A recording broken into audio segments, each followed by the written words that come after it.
Jadi pada akhir tahun lalu, kami dan sebagian besar konsensus di pasar itu memperkirakan bahwa pasar tenaga kerja di AS akan mulai mengalami perlambatan dan inflasi di AS sendiri akan mulai menurun menuju ke target The Fed di sekitar level 2%. Namun, perkembangan selama kuartal 1 2024 ini menunjukkan bahwa pasar tenaga kerja di AS itu sebenarnya masih cukup kuat dan inflasi itu ada kemungkinan masih akan stuck di level sekitar 3-4% di tahun 2024 ini. Data di bulan Februari kemarin sendiri, core PCE di AS masih berada di level 2,8% secara year on year, dan core CPI masih berada di level 3,7% secara year on year. Dan 47% dari kategori layanan inti, yaitu kategori yang bisa dibilang core-nya dari inflasi di US, itu meningkat setidaknya 4% dalam 6 bulan terakhir. Jadi, setengahnya dari core inflation itu masih cukup tinggi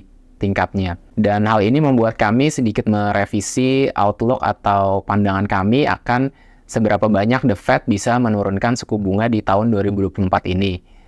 Saat ini kami memperkirakan mungkin akan ada pemangkasan sebesar 25 basis point di bulan Juni, dan mungkin di semester 2, mungkin di September dan Desember itu ada masing-masing 25 bips lagi, sehingga totalnya 75 basis point penurunan suku bunga di tahun 2024 ini. Sebelumnya kami memperkirakan bisa lebih dari 100 bips atau bahkan bisa mencapai 150 bips. Nah, saat ini dampaknya dari berkurangnya outlook penurunan suku bunga di US ini ke pasar saham dan juga pasar mata uang kita, yaitu rupiah, itu cukup signifikan.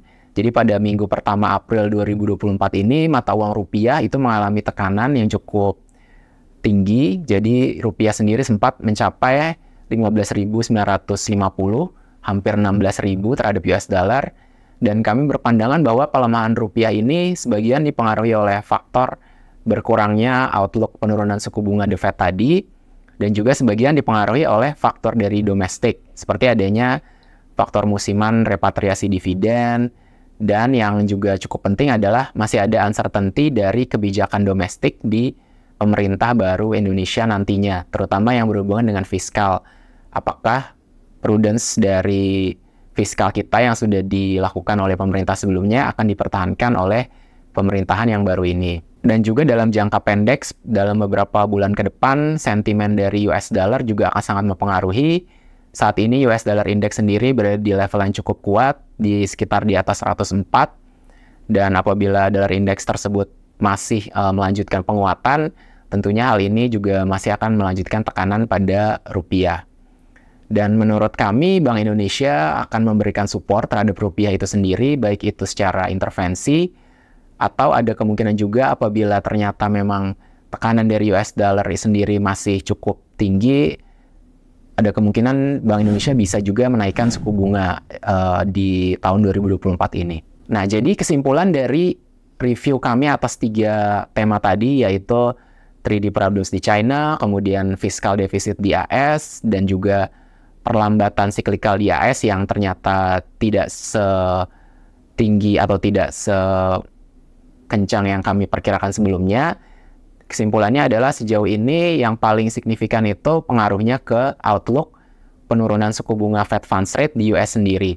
Saat ini kami masih memiliki pandangan bahwa penurunan suku bunga di 2024 masih dapat dilakukan, meskipun tadi hanya dengan magnitude yang lebih sedikit, yaitu 75 bips. Dan ke pasar saham Indonesia sendiri atau IHSG, menurut pandangan kami itu juga sudah mencerminkan berkurangnya outlook penurunan suku bunga ini. Jadi sampai dengan 1 April 2024, secara price return itu IHSG year to date hanya mengalami penurunan sekitar 0,9%.